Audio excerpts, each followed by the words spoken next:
A deficiência não é o aspecto biológico. A deficiência é o resultado da interação entre essa pessoa e o conjunto da sociedade. E essa interação, se não encontra barreiras, estamos no melhor dos mundos, no mundo inclusivo, no mundo que é um mundo para todas as pessoas. Se essas pessoas encontram barreiras, este não é um mundo ideal. É um mundo que as exclui. É um mundo que não se prepara, que não pensa naquilo que é universal. Não entende que os direitos humanos são de todos. E aí também existem os recursos que cada tipo de deficiência irá necessitar especificamente. Se nós discriminarmos, nós não vamos pensar nos recursos. Não vamos desenvolver pesquisas, não vamos fazer estudos, porque achamos que é suficiente manter as questões como elas estão, como se separar pessoas fosse algo natural, e não é. É o oposto. Meu nome é Maria Paula Vieira, eu sou fotógrafa, jornalista, modelo, atriz e criadora de conteúdo digital. E eu convidei o Ednei Souza, professor de negócios digitais, para batermos um papo no Café de Ostre e falarmos sobre capacitismo e redes sociais. Oi Maria, tudo bem? Bom? Tudo jóia? Prazer agora pessoalmente. né? Agora nos conhecemos cara a cara. Exatamente. E aí fiquei curioso, como é que a fotografia começou a fazer parte da sua vida, assim? A fotografia, para mim, ela é terapêutica e também uma forma de ativismo. Porque eu não nasci uma pessoa com deficiência, né? Eu me tornei aos 3 anos devido a uma doença genética que se manifestou. Então eu passei primeiro por um período de usar órtese, cheguei a usar andador, muleta, até que na adolescência eu fui para cadeira de rodas. E eu mudei de escola e fui muito excluída nessa escola. Eu fui excluída, passei por um processo de comentários do meu corpo e isso foi minando a minha autoestima. Então, quando eu fui para a faculdade, né, estudei jornalismo e por coincidência eu conheci uma fotógrafa e ela fez o convite para eu modelar para ela, eu também tinha muito interesse. E nesse momento eu me vi através de um olhar que teve carinho e acolhimento por mim fora de casa, né? Porque em casa a gente tem acolhimento, mas quando chega na rua isso muda muito. E ela teve esse carinho. E quando eu me vi pela lente dela, pelo olhar dela, eu falei assim, nossa, eu posso sim ser uma menina bonita, uma mulher atraente, né? Ter a minha beleza da forma que eu sou. E eu falei assim, eu quero fazer isso por outras pessoas também. Então aí eu comecei a estudar a fotografia na faculdade, né? Que eu estudei fotojornalismo, durante a grade, né? E aí eu falei assim, eu quero fotografar mulheres, que são mulheres com deficiência, mulheres gordas, mulheres negras, que são sempre marginalizadas, né? Então a fotografia para mim ela veio como essa terapia por mim mesma e depois com outras mulheres também, outras pessoas que passam pelo que eu já passei, né? De autoestima, de se reconhecer num corpo que não é normativo pela sociedade, né? Fora do padrão. Às vezes o outro enxerga na gente aquilo que nós mesmos não estamos vendo, né? E a partir daí a gente até ressignifica como a gente se vê perante o mundo, né? É. Você falou que você foi excluída lá na outra escola, né? A fotografia ajudou você a se ver de uma forma diferente, né? Significar como você se vê para o mundo. Mas o mundo, muitas vezes, quer definir, né, quem nós somos, né? O olhar do outro, às vezes, julgando, né? Quer colocar a gente num lugar específico, né? E aí vem à cabeça a questão do capacitismo. Como é que é isso para você? Como é que você vê essa questão? O capacitismo, ele é a discriminação e a opressão a pessoas com deficiência. E a gente passa isso, né, na nossa vida toda, ou a partir do momento que nós nos tornamos uma pessoa com deficiência. E o capacitismo, ele vem de forma, seja microviolências ou macroviolências, né? Macroviolências são aquelas que excluem a gente diariamente, mercado de trabalho, escolas que negam pessoas com deficiência, né? É os olhares, né, de exclusão mesmo que a gente vivencia na rua. E a microviolência, aqueles comentários que as pessoas acham que às vezes é um elogio, mas não é. É disfarçado daquela estrutura capacitista que a gente vive diariamente, né? Como, por exemplo, nossa, você é tão bonita, nem parece deficiente. Nossa. Como se uma pessoa com deficiência não pudesse ter beleza, não pudesse ser uma pessoa bonita, né? Porque vem daquele estereótipo, né, do circo dos horrores, né, de que você é aquela pessoa feia, que serve só para, né, espantar as pessoas, né, ou simplesmente ser a forma de piada dos outros, né? Então é impressionante como a gente deixa de olhar muitas vezes, né? Eu falo a gente porque e muitas vezes eu já me vi fazendo isso, e aí eu gosto de conhecer para aprender e reprocessar como a gente fala, mas muitas vezes a sociedade vê a pessoa, vê só a limitação da pessoa, né? Vê só as dificuldades dela e não trata com normalidade e habilidade, né? Isso eu vejo que a internet fez uma diferença muito grande. Isso que você falou da deslocalização, né? Sempre falei dos negócios poderem ser feitos de qualquer lugar. Mas tem também as pessoas poderem se manifestar de qualquer lugar. Muito legal essa visão que você trouxe. A internet facilitou muito isso mesmo, né? De a gente explicar como aquilo nos fere, como aquilo nos afeta, e de ensinar o outro, né? Porque, de fato, as pessoas não nascem sabendo, né? A gente mesmo, provavelmente, cometeu preconceito na nossa vida. Eu falo que até eu mesma, né, reproduzi capacitismo já, com certeza. Porque eu também tenho privilégios, né? Eu sou uma pessoa com deficiência, mas eu também sou branca, tenho olhos claros, né? Venho de uma família estruturada. Então, provavelmente, eu não entendi uma outra realidade que não é minha. Eu estava citando anteriormente, né, com algumas pessoas, que até questão tipo, de outras deficiências. Eu não conhecia a realidade de uma pessoa com deficiência auditiva, visual, porque a minha realidade é deficiência física, motora. Então eu conhecia meus amigos, minha rede era dessas características, né? Então quando eu fui conhecendo, também fui pensando nelas e também entendendo a acessibilidade que elas precisam ter, né? Coisa que eu não pensava antes. Então a internet também facilitou isso, né? Da gente entender, eu também ir atrás de manifestar acessibilidade, de exigir direitos, né? E ser anticapacitista também é isso. É você também lutar pelo que as pessoas precisam, do acesso, do direito de ir e vir que todo mundo tem que ter, né? E a internet facilitou, de fato, a mesclar isso. Você falou o negócio do gatilho. Eu vejo muita gente não entendendo. Tem as pessoas que são preconceituosas, ponto. Tem as pessoas que não entendem. E eu tento explicar para elas o seguinte, falando, não é sobre... Quando eu falo que você está sendo preconceituoso, eu não estou julgando o que você está fazendo. Eu estou tentando chamar a atenção para você do fato de que não é sobre você, é sobre o outro. Quando ela fala uma coisa, como você falou, dá um gatilho que faz você sentir mal, naquele momento, não importa a intenção. Às vezes a pessoa fala, mas eu não tive intenção. Gente, se você quebrar a perna de alguém sem querer, não importa você não ter tido a intenção, você machucou. E as pessoas não compreendem muitas vezes a ferida emocional e psicológica como uma ferida, como uma agressão. Então assim, olha, você não tinha intenção, mas você fez. Agora que você, a partir do momento que você sabe que é uma agressão, se você continuar fazendo, você escolheu ser um agressor. Então eu até entendo até o primeiro momento que a pessoa não tem contato com essa relação, com essa lógica. A partir do momento que ela entende essa lógica, eu entendo que ela está escolhendo ser preconceituosa, né? O que custa para você, já que você não teve intenção, passar a se expressar de forma diferente, passar a ser diferente nas suas atitudes, né? E quando eu falo diferente nas suas atitudes, que às vezes a pessoa acha que não é só eu não ser mais preconceituoso. Na minha fala que eu estou contribuindo para um mundo melhor. Não, se você vai fazer negócios, né? Você procura uma mulher, uma pessoa negra, uma pessoa com deficiência, LGBT, né? Se você vai contratar alguém, né? Você mede todas as pessoas com a mesma régua na hora que você está fazendo uma contratação, ou você sente desconfortável quando entra uma pessoa diferente na sala, quando uma pessoa diferente senta na mesa com você. Se você se sente desconfortável, você precisa investigar o que acontece dentro de você. Por que você se sente desconfortável? E aí tem as mais diversas razões. Eu faço terapia há mais de 10 anos, ainda não achei todas as minhas razões, mas eu recomendo que mais pessoas façam terapia, né? Não é somente para quem tem depressão ou quem é maluco, é para quem muitas vezes precisa conhecer a si mesmo de uma forma mais profunda. E a gente precisa fazer esse questionamento profundo de quem nós somos para a gente poder respeitar o outro, compreender o outro. Se a gente não se compreende, como a gente vai compreender o outro?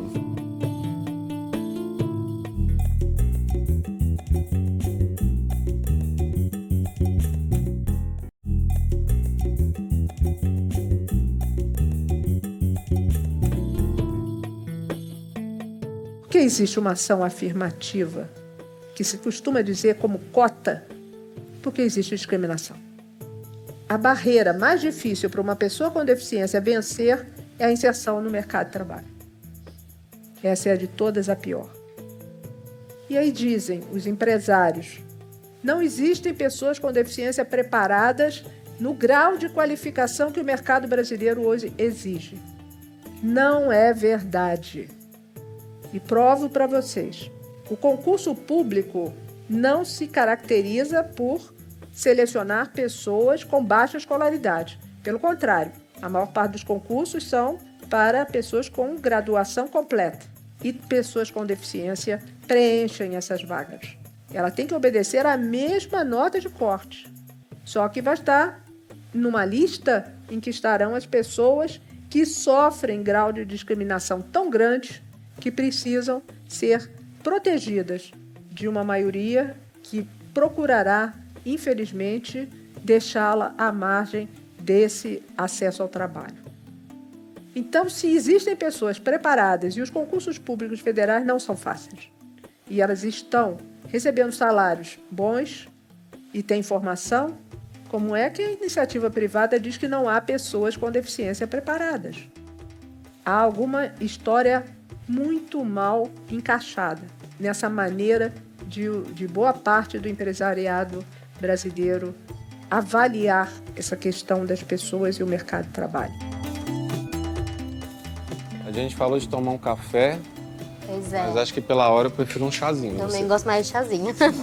Dá uma calmadinha. Você tinha comentado da questão dos empregos, né? De promover as pessoas dentro da empresa. Me lembrou de uma outra questão que eu falo muito quando eu estou conversando com executivos, em aulas, etc., que é a importância da diversidade na criatividade e nos negócios. Né? Porque a gente vive num país, como você falou, 45 milhões de pessoas com deficiência. 56% da população é negra. 52% da população são mulheres.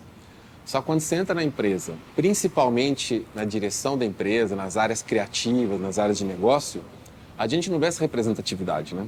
E o que acontece é que os executivos não perceberam o seguinte: para o meu produto ser acessível, para o meu produto se comunicar com esses públicos, LGBT, negros, mulheres, PCDs, eu preciso que as pessoas que estão criando esses produtos e serviços, as pessoas que estão fazendo as campanhas de marketing, as pessoas que estão fazendo a estratégia de venda, elas tenham empatia, conheçam esse público. É a melhor forma, esse público está ali.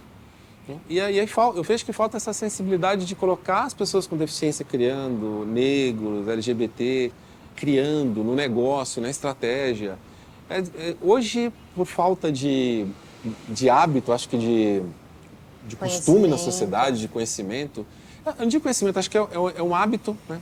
As coisas sempre foram assim. Uma estrutura, né? Hoje, por não entender que a sociedade mudou, né? Que a estrutura da sociedade mudou, e os negócios têm que acompanhar essa mudança de dentro, na composição, né? Na composição do recorte humano ali, muitos negócios estão sofrendo sem entender, né, qual a deficiência que eles têm. Né? É uma deficiência de negócio causada por falta de pessoas com deficiência no negócio.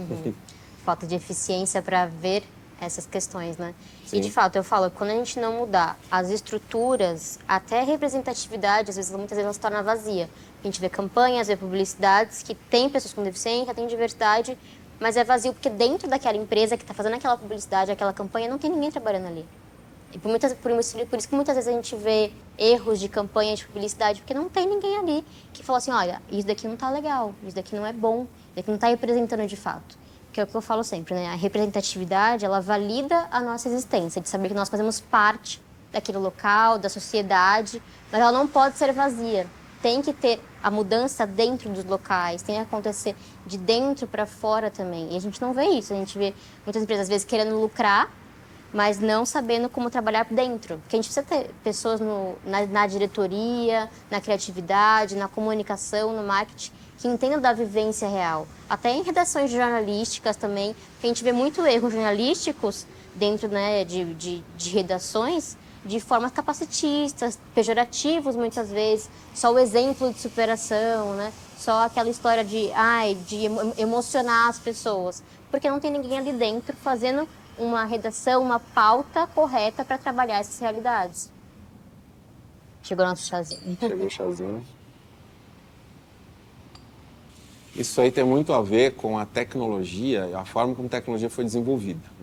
Porque hoje em dia, na grande maioria das empresas, quando você vai para um laboratório que está desenvolvendo um algoritmo, uma inteligência artificial, um departamento de tecnologia das empresas, há uma grande maioria de homens brancos cis. Por exemplo, eu lembro de um algoritmo que o foco dele era dar destaque para pessoas. Então, assim, se alguém postar uma foto, nessa foto tiver gente, Na hora que a gente for mostrar um recorte dessa foto, nós vamos mostrar o rosto de uma pessoa. Só que esse algoritmo só funcionava com pessoas brancas. Se tinha uma pessoa negra na foto, ele não entendia que a pessoa negra na foto, e às vezes dava um recorte ali na paisagem ou alguma outra coisa. Simplesmente porque quando o algoritmo foi criado, ele não foi testado com pessoas negras, porque no laboratório onde foi desenvolvido, não tinha nenhuma pessoa negra. No banco de dados que eles usaram, eles pegaram o banco de dados de pessoas de uma faculdade. As pessoas que estudaram na faculdade, eram pessoas brancas. Não tinham pessoas negras também. Aí, de novo, aquela questão da intenção, não é? Teve a intenção de fazer um negócio discriminatório? Não.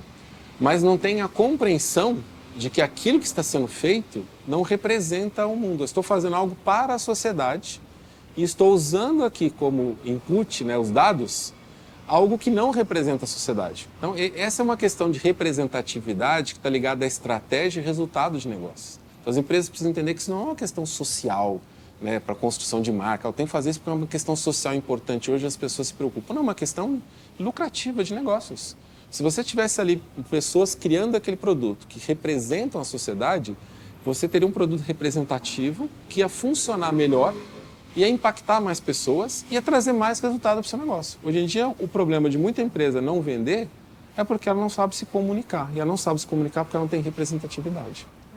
Eu escrevi uma época um post no meu Instagram sobre comércio acessível, por exemplo, que é o básico, comércio de rua mesmo, que não se preocupam em ser acessível, de ter uma rampa, de ter um banheiro, um local preparado para a pessoa com deficiência. E quem perde, obviamente, que é uma discriminação a pessoa com deficiência, mas aquele local também perde o consumidor, também perde o lucro dele. Porque se ele não recebe aquelas pessoas, essas pessoas não vão consumir ali. E elas vão para outros locais que as recebam bem, que tenham acesso para elas, né? Para que a gente se sinta confortável naqueles espaços. Então, assim, quando um local ele não vê a importância, ele não vê a diversidade do público dele e da sociedade como um todo. Quando a gente fala no Brasil, principalmente, né? A gente tem muita diversidade aqui, então a gente tem muito público para estar nos espaços. Só que as empresas, os comércios, né, os ambientes não conseguem ainda visualizar isso. Só vê o corpo normativo. Então acaba perdendo muito público. E o impacto disso que você estava falando é muito maior do que aqueles 45 milhões de pessoas, né? Porque é o entorno dessas pessoas, né? Uhum. Você está saindo para almoçar, jantar, beber, né? Você chega num lugar que não é acessível. Toda a sua galera vai ir para outro lugar. Não é só você que vai para outro lugar. Não deixar você ali fora, deixar a Maria de castigo ali fora. Não, vai todo mundo junto, Sim, né? Sim, vai um grupo de pessoas. A internet propiciou que mais pessoas participassem ativamente da economia, né? Então, hoje a gente tem muitas pessoas com deficiência que não podiam ser economicamente ativas, mas agora pode trabalhar de casa, pode oferecer uma série de produtos e serviços pela internet, se tornam economicamente ativas, tem um impacto econômico na sociedade positivo e por isso se tornam importantes como aquilo que eu falei anteriormente para as empresas. Agora, ao mesmo tempo, a internet também deu visibilidade para as pessoas, a internet deu voz, a internet permitiu que essas pessoas se organizassem, né, que começassem a criar movimentos, né, começou a reunir ativistas e isso chamou a atenção da sociedade. E aí eu fico naquela dúvida meio ovo ou a galinha, né? Qual das duas coisas, né, foi mais relevante, ou é um pouco de tudo? Como é que você vê? Você acha que é uma questão da inclusão, mais da inclusão econômica, é uma questão mais do ativismo, da visibilidade? Você acha que teve uma superexposição, isso comoveu, mexeu com as pessoas? E a internet ela trouxe muito isso, da gente poder disseminar o que nós estamos vivendo, nossas histórias e fazer com que as pessoas elas entendam através da nossa fala, porque muito se foi falado através da visão médica, através da visão filosófica, sociocultural, mas e a nossa história? Ninguém contava através do nosso viés, do nosso olhar, do nosso local de fala mesmo, né? A internet ela propiciou que a gente falasse, não, eu sou dona da minha história, eu posso falar sobre isso. Só eu posso dizer o que me incomoda, o que me afeta ou não, como isso me dói ou não. A gente poderia chegar na rua e falar um a um. A internet a gente consegue, por exemplo, um vídeo pode alcançar 200 mil pessoas.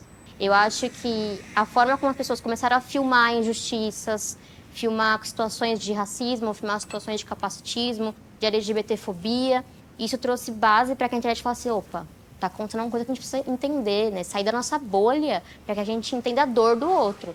Então, essa conscientização foi trazendo os influenciadores, as pessoas foram criando conteúdo para que a sociedade fosse ouvir a gente, fosse nos ver ali. Ao mesmo tempo que, claro, tem uma superexposição. Por exemplo, eu tinha muitas questões em mostrar algumas coisas do meu corpo, né, por ser um corpo com deficiência. Isso vale até para ir numa praia quanto para a internet. Só que a internet você não sabe quem você vai alcançar. Na praia você pode ir embora, você pode usar uma canga, algo assim. Na internet você está se expondo ainda mais. E essa coragem também de se expor é muito importante, ao mesmo tempo que você tem receios. Como as pessoas vão me atacar ou não se eu mostrar meu corpo? Se elas vão dizer que eu sou feia, se eu sou deformada, né? Ou se eu de fato sou bonita do meu jeito, né? Com as minhas características. Então a gente nunca sabe como aquilo vai atingir de fato o outro. Então dá os receios. E, obviamente, que chegam pessoas que criticam o corpo, que criticam a fala, que criticam a forma como eu estou me expondo, o que leva só para o viés de exemplo de superação, de coitadinha, de grande guerreira, sendo que, assim, o que eu estou falando é minha realidade, eu tenho que me humanizar. Eu não sou uma guerreira, eu não sou uma coitada, eu sou uma pessoa humana que tem uma história. Eu tenho uma deficiência, eu também sou uma mulher, eu também sou uma pessoa que sou ativista de outras causas, eu tenho gosto, eu gosto de fotografia, eu gosto de atuação, eu gosto de música. Então, eu sou uma pessoa que eu trago toda uma bagagem de vida, todo um gosto, uma história, e eu quero que as pessoas humanizem isso. E me vejam como uma pessoa que tem direito, que tem acesso e que deve ser respeitada. Ednei, muito obrigada por ter aceito o convite, por estar aqui hoje. Eu adorei que a gente teve essa troca super bacana, né? De conhecermos nossas realidades, você trazendo a sua experiência, eu a minha vivência. Então isso é muito importante. Acho que mais papos como esse precisam sempre rolar. Muito obrigada, viu? Eu que agradeço. Eu aprendi muito. E apesar de eu já conhecer pessoas com deficiência hoje, foi muito enriquecedor. Por isso que eu falo, as pessoas têm que ouvir mais experiências. Para mim foi muito enriquecedor. Muito obrigado, viu? Fico muito feliz. Muito obrigada. Se há um grupo que tem no estigma o seu maior inimigo, é o conjunto das pessoas com deficiência. O estigma de não entender, o estigma de não andar, o estigma de não ouvir, o estigma de não enxergar, ou de apresentar mais do que uma dessas situações associadas. E como é que nós podemos desconstruir o que o estigma acarreta? O estigma é que leva à não aceitação do outro, da forma que o outro é. E na área da pessoa, da questão da deficiência, entra também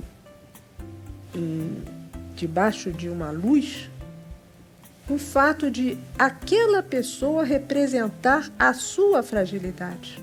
Não dela, pessoas com deficiência, mas é de cada um, que a qualquer momento pode pertencer a esse grupo. Isso assusta, e assusta muito. E por que assusta? Porque já sabe que vai ser discriminado, porque é isso que nós temos feito cotidianamente em relação a pessoas que experimentam a sua vida em corpos e em mentes que não são exatamente iguais.